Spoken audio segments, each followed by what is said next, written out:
ভাবে নামাজ পড়ো বন্ধু, যেই নামাজের মধ্যে আছে প্রেম। ওইভাবে নামাজ পড়ো যেই নামাজের মধ্যে আছে মনোযোগ। ওই নামাজ পড়ো যেই নামাজের মধ্যে আছে ভয়। তুমি নামাজটা পড়তে হবে এমন ভাবে বন্ধু।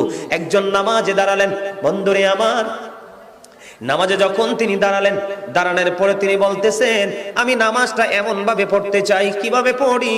কয়, আমি নামাজটা এমন ভাবে পড়ি, যখন আমি নামাজে দাঁড়াই আমার কাছে মনে হয় আমি ফুলচেরাতের পোলের উপর দাঁড়িয়েছি।